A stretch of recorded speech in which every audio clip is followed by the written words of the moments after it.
영향으로 곳곳에서 피해가 잇따랐습니다. 자식 잃은 한 가지 그치 마음이 아프죠. 항공기가 무더기 결항되고 강풍으로 가로수와 차량 피해가 속출했습니다. 태풍 볼라벤이 전국적으로 수많은 인명과 재산 피해를 냈지만 다행히 울산엔 큰 피해가 없었습니다. 울산을 병풍처럼 둘러싼 영남 알프스가 비바람을 막기 때문이란 분석입니다. 현대자동차 노사가 올해 임역과 비정규직 안건을 분리하기로 했습니다. 이번 주내 타결 가능성이 높아 보입니다. 나홀로 호황을 누리던 자동차 수출이 경기 침체에다 파업까지 장기화되면서 2년 만에 감소세로 돌아섰습니다. 영유아를 상습적으로 확대한 혐의로 어린이집 원장이 입건됐습니다. 발가락이 껍질이 벗겨지고 발을 보면 애기가 항상 피해야 되고 많더라. 학부모들은 원장이 아이들의 발바닥을 수시로 찔렀다고 주장했습니다. 부하 직원으로부터 1억여 원의 뇌물을 받은 원전 간부에게 징역 5년의 중형이 선고됐습니다. 어제 플랜트 업체에 복면을 한 괴한들이 침입해 폭행을 휘두른 사건과 관련해 경찰이 민주노총과의 연관성을 수사하고 있습니다.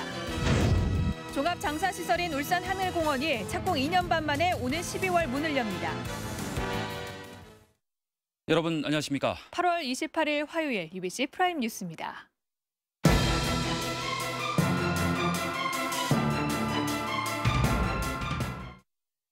네, 울산지방도 오늘 새벽부터 태풍 볼라벤의 영향을 받으면서 강한 비바람이 몰아쳤습니다. 배농가엔 낙과 피해가 잇따랐고 항공기가 무더기 결항되기도 했습니다. 보도에 김규태 기자입니다. 울주군의 한 배농가. 바닥에는 덮개도 벗기지 않은 배들이 떨어져 나뒹굴고 있습니다. 흑성병으로 막대한 피해를 입은 배 과수 농가들은 이번 태풍으로 그나마 남아있는 것마저 떨어져 나가자 실망감을 감추지 못하고 있습니다. 거의 수확 단계에서 와서 떨어졌는데 자식 잃은 한 가지 그치 마음이 아프죠. 오늘 새벽부터 태풍 볼라벤의 영향권에 접어든 울산지방은 순간 최대 풍속 초속 25.7m의 강풍에 피해가 잇따랐습니다. 오늘 오후 4시 10분쯤 북구 효문 고가도로에서는 다리 위에 설치된 가로등이 15m 아래 도로로 추락해 교통정체가 빚어졌고 바람이 좀 보니까 그게 바로 쭉 떨어버리더라고요. 아주 위험했죠. 차 한 대 깔릴 뻔했죠. 남구 달동에서는 강풍에 대형 간판이 떨어져 나가는가 하면 남구청의 주차장 차단기도 바람에 부서졌습니다. 오늘 오전 11시쯤엔 삼산동 현대백화점 앞 내거리 신호등이 폭발해 지나가던 행인들이 놀라 대피하기도 했습니다. 또 중구태화동 코아빌딩 옆 소형 펜스와 북구의 고물상 폐자재가 날아가 차량 7대가 파손됐고 가로수 10여 그루가 쓰러졌습니다. 울산과 김포를 오가는 항공편이 모두 결항됐고 울산역 부근에서 초속 32m의 강풍이 불면서 부산에서 서울로 가는 KTX 열차가 4분가량 출발이 지연되기도 했습니다. 울산 지역 모든 유치원과 초등학교, 특수학교 등 306곳이 오늘 하루 임시 휴업했고 중학교 가운데 유곡중학교가 유일하게 인근 아파트 공사로 인한 피해가 우려돼 휴업했습니다. 강한 비바람이 몰아치면서 강물이 불어나 동천강 속시미교와 제전보는 하루 종일 통제됐지만 큰 침수 피해는 없었습니다. 최대 200mm의 비가 내릴 거라는 예상과 달리 강수량이 23mm에 그치면서 우려했던 오토밸리로와 외공벽의 추가 붕괴도 다행히 발생하지 않았습니다. 이번 태풍은 빠른 속도로 북상해 울산 지방은 오늘 밤늦게 태풍의 영향권에서 완전히 벗어날 것으로 예상됩니다. 한편 내일은 구름 많은 가운데 잠시 소강 상태를 보이다 모레쯤 14호 태풍 댐빈의 영향으로 또다시 비바람이 예상된다고 울산기상대는 예보했습니다. UBC 뉴스 김규태입니다. 네, 그러면 이번에는 기상센터를 연결해 이 시각 현재 태풍 볼라벤의 상황을 알아보겠습니다. 성경희 캐스터 전해주시죠. 네, 울산 지역은 아직까지 태풍의 간접 영향권에 든 상태입니다. 바람이 계속해서 강하게 불고 있는데요. 태풍 볼라벤은 오늘 오후 서울 부근 서해상을 통과한 뒤 현재 북한 지역을 지나고 있습니다. 내일 새벽이면 태풍의 영향은 완전히 끝이 날 것으로 전망됩니다. 울산 지역은 오늘 늦은 밤까지 태풍의 영향을 받겠습니다. 5mm 내외 비가 더 내리겠고요. 앞으로 태풍주의보가 강풍주의보로 대치되면서 밤사이 바람은 계속해서 강하게 불 전망입니다. 내일은 하루 종일 흐린 가운데 바람도 잔잔해지겠는데요. 하지만 목요일인 모레 14호 태풍 덴빈이 간접적인 영향을 줄 전망입니다. 다행히 큰 피해는 예상되고 있지 않지만 앞으로의 기상 정보에 유의하셔야겠습니다. 이상 태풍 정보였습니다. 태풍 볼라벤이 전국적으로 수많은 인명과 재산 피해를 냈지만 다행히 울산엔 큰 피해가 없었습니다. 전문가들은 해발 1000m가 넘는 영남 알프스가 비바람을 막기 때문이라고 분석합니다. 보도에 김익형 기자입니다. 태풍 볼라벤이 덮치면서 전국적으로 큰 피해가 발생했지만 울산 지역 피해는 상대적으로 적었습니다. 강우량도 400mm에 이른 제주도의 10분의 1에도 못 미쳤습니다. 심지어 인근 부산과 경남에서 대규모 정전 사태 등 강풍 피해가 속출했지만 울산은 훨씬 덜했습니다. 강풍과 해일 피해가 컸던 태풍 매미와 곤파스 때도 울산은 상대적으로 큰 피해 없이 넘겼습니다. 전문가들은 최근에 태풍이 서해안을 따라가는 경우가 많고 1000m 이상의 고봉도로 이루어진 영남 알프스가 울산의 서북 지역을 병풍처럼 둘러싸고 있기 때문이라고 풀이합니다. 서해안에서 비구름대가 들어오면서 남부로 놓인 산맥에 놓이게 되면은 많이 비구름대에서 탈수를 많이 하게 됩니다. 그러면 동해안에 이르게 되면 거의 비가 없게 되지요. 겨울철에 눈이 잘 오지 않는 것도 마찬가지 이유입니다. 보통 해발 800m 안팎에서 다가오는 눈구름이 가지산 줄기를 넘지 못하기 때문입니다. 태풍 피해도 해일 피해도 폭설 피해도 거의 없는 울산은 재난에 관한 한 무풍지대라고 할 수 있습니다. 문제는 지난 1959년 사라호처럼 태풍이 동해나 남해안으로 접근하면 울산도 엄청난 피해를 입을 수 있는 만큼 대비를 소홀히 해서는 안 됩니다. 울산에는 최근 몇 년간 태풍 피해나 해일로 인한 피해가 사실 없었습니다. 그렇지만 유사시를 대비해서 재위험시설인 배수펌프장이나 절개지, 급경사지, 대형 공사장을 수시로 지진이 2년 전부터 부쩍 울산 인근에서 발생 빈도가 높아지고 있는 만큼 태풍보다는 지진 대비가 현실적으로 더 필요하다는 지적도 있습니다. UBC 뉴스 김익현입니다. 네, 다음 소식입니다. 현대자동차 노사 간 임금 협상이 이번 주 내 타결 가능성이 높은 것으로 알려졌습니다. 이 노사는 비정규직 안건을 분리해서 교섭하는 데 의견 접근을 보고 막판 조율에 들어갔습니다. 이영남 기자입니다. 엿새 만에 본교섭을 가진 현대자동차 노사. 의견차가 큰 비정규직 안건을 임금 협상과 분리해 교섭하기로 의견 접근을 받습니다. 다만 비정규직의 정규직화 안건은 특별교섭에서 진행한다는 문구를 최종안에 넣어서 연결고리는 남겨둘 예정입니다. 노조 측은 비정규직 지회도 여기에 동의해 3자 모두 이견이 없다고 밝혔습니다. 산해하청 직원들이 정규직으로 전환해달라는 집단 소송이 진행 중인 상황에서 교섭 결과가 소송 방향에 영향을 주는 게 적절치 않다는 판단 때문으로 보입니다. 회사는 임금과 관련해서는 1인당 2,247만 원 인상 효과가 있는 기존안에 목표 달성 장려금 50%와 조정수당 3천 원을 추가로 제시했습니다. 또 주간 연속 2교대제는 내년 2월 시범 실시 후 6월로 2달 앞당겨 실시하고 인원 충원도 사업부별로 협의하자고 제안했습니다. 윤갑한 대표이사는 교섭을 앞두고 노조 사무실을 방문해 조속한 교섭 타결을 촉구했으며 노조는 회사 측의 결단이 중요하다고 답했습니다. 현대차 노사가 막판 조율에 나서고 협상이 급물살을 타면서 이번 주 내 타결 가능성이 높다는 관측이 나오고 있습니다. UBC 뉴스 이영남입니다. 한편 현대자동차 노조는 임금 협상과 함께 오늘 오후 1시부터 4시간 부분 파업을 벌이고 내일과 모레는 6시간 파업을 예고했습니다. 회사는 지금까지 11차례 파업으로 매출 손실이 1조 5천억 원으로 늘었고 협력업체 3천여 곳도 조업 단축으로 1조 3천억 원의 매출 손실을 입었다고 밝혔습니다. 행복도시 울산 만들기 보험시민 추진협의회는 성명을 내고 중소업체들이 현대차의 파업으로 어려움을 겪고 있다며 노사가 양보해 교섭을 빨리 타결할 것을 촉구했습니다.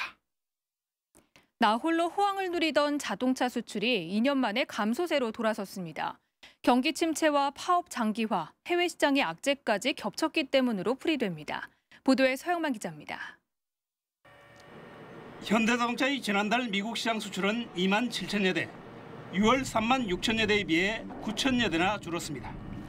경기 부진 탓도 있지만 계속되는 노조의 파업과 여름 휴가까지 일부 겹치면서 공급이 딸린 결과입니다. 반면에 일본 도요타와 혼다의 판매량은 지난해 같은 기간에 비해 각각 24%와 46%나 급증했습니다. 유럽 시장은 사정이 더 좋지 않습니다. 프랑스 정부가 유럽연합에다 한국산 수입 자동차에 대해 우선 감시를 요청한 지 한 달도 채 안 돼 이번에는 덤핑 의혹을 제기했습니다. 보호무역주의는 신흥시장도 마찬가지여서 브라질의 경우 최근 수입차에 물리는 공업세를 무려 30%포인트나 올렸습니다. 여러 가지로 보면은 그 트렌드가 보호무역주의가 강화되고 있는 그런 추세입니다. 이 같은 악재가 겹치면서 승승장구하던 지역 자동차 수출은 지난달 들어 2010년 이후 22개월 만에 처음으로 11.5%나 줄었습니다. 재정이 장기화 되다 보니까 그 상황이 좋아질 수가 없고 미국 역시 지금 회복세가 많이 경제가 둔화되고 있는 상황이라서 경기 침체 속에 보호무역주의와 일본차의 추격, 여기에 파업까지 장기화되면서 지역 자동차 산업이 사면 초과의 위기를 맞고 있습니다. UBC 뉴스 생만입니다. 울산의 한 영화 전담 어린이집 원장이 2살 배기 영아를 학대한 혐의로 입건됐습니다. 바늘로 아이들을 찌른 건데요. 학부모들은 해당 원장이 상습적으로 이 같은 짓을 저질렀다고 주장하고 있습니다. 조인호 기자의 보도입니다. 18개월 된 영아가 어린이집 원장으로부터 상습적으로 학대를 받았다는 고소장이 접수된 건 지난달 25일. 원장이 장난기가 심하다는 이유로 영아의 발바닥을 바늘로 수시로 찔렀다는 겁니다. 문을 열고 신발을 자꾸 꺼내오고 너무 많이 돌아다니고 말썽을 피웠어요. 경찰은 증거 사진과 진료 기록을 살핀 결과 20건 넘게 바늘로 깊숙이 찔린 상처를 확인했고 해당 원장은 이 같은 사실을 시인했다고 밝혔습니다. 뒤늦게 이 같은 사실을 접한 학부모들은 피해 아동이 최소 5명에 이른다고 말합니다. 발가락에 껍질이 벗겨지고 발을 잡고 인기를 하고 발을 보면 아기를 항상 피하려고만 하고 하기 때문에 저희도 아기를 데리고 병원을 가보니까 과다한 스트레스에 의한 이 어린이집은 영아 17명과 보육교사 3명이 있던 곳. 취재진이 접촉을 시도했지만 연락이 닿질 않았습니다. 지금 가신 전화는 고객님의 요청으로 caption이 금지되어 경찰은 민사합의와는 별도로 원장 51살 정모 씨에 대해 아동복지법 위반 혐의를 적용해 기소 의견으로 검찰에 송치했습니다. UBC 뉴스 조인호입니다.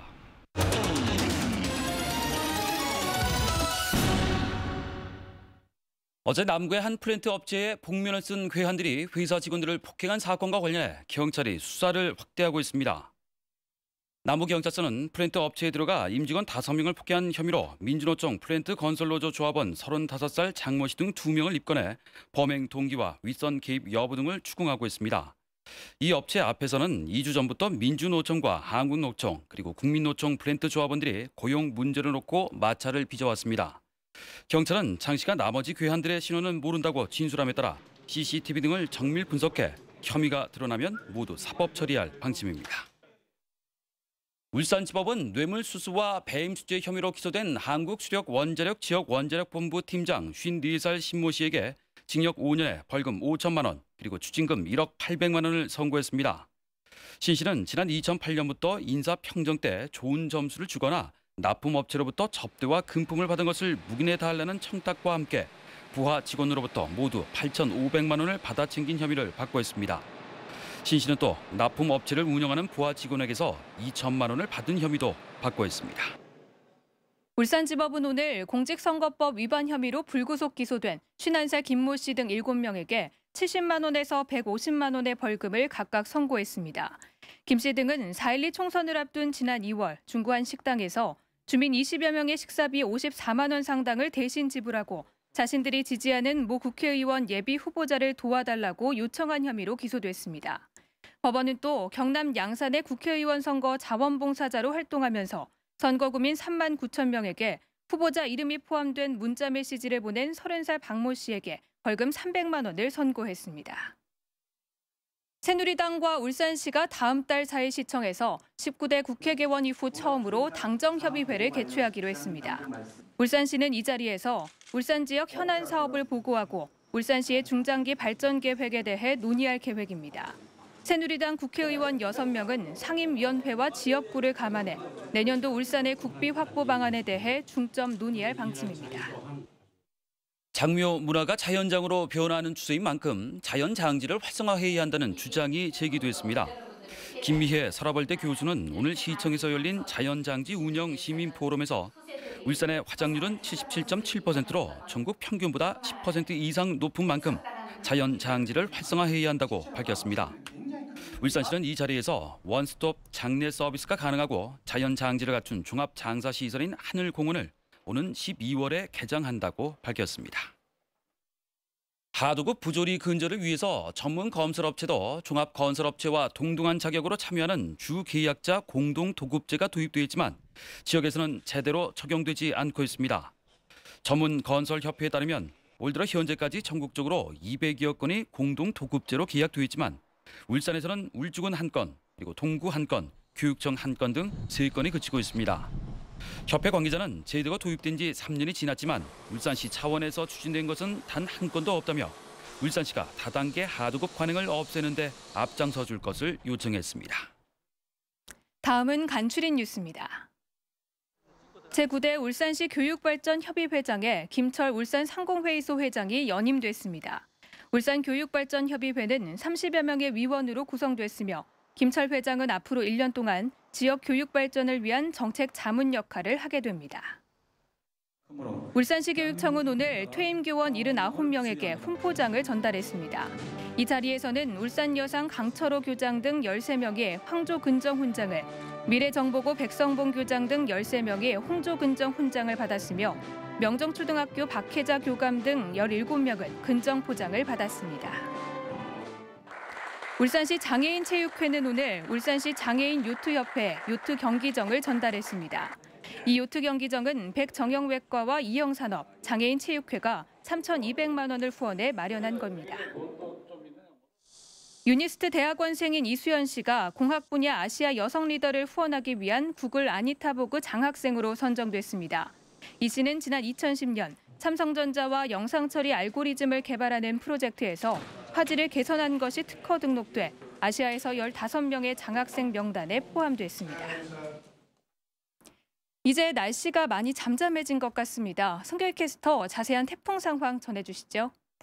네, 울산 지역은 아직까지 태풍의 간접 영향권에 든 상태입니다. 바람이 계속 강하게 불고 있는데요. 태풍 볼라베는 오늘 오후 서울 부근 서해상을 통과한 뒤 현재 북한 지역을 지나고 있습니다. 내일 새벽이면 태풍의 영향은 완전히 끝이 날 것으로 전망됩니다. 울산 지역은 오늘 늦은 밤까지 태풍의 영향을 받겠습니다. 5mm 내외의 비가 더 내리겠고요. 앞으로 태풍주의보가 강풍주의보로 대치가 되면서 밤사이 바람은 계속해서 강하게 불겠습니다. 내일은 하루 종일 흐린 가운데 바람도 잔잔해지겠는데요. 하지만 목요일인 모레 14호 태풍 댄빈이 간접적인 영향을 줄 전망입니다. 다행히 큰 피해는 예상되지 않고 있지만 앞으로의 기상 정보에 유의하셔야겠습니다. 우리 지역 해상도 오늘 밤 태풍주의보가 풍랑주의보로 대치가 될 전망이고요. 물결은 내일 오후부터 점차 낮게 일겠습니다. 목요일에 태풍이 지나고 나면 당분간 날씨는 잠잠해지겠고요. 막바지 낮더위도 조금 더 이어질 전망입니다. 날씨였습니다.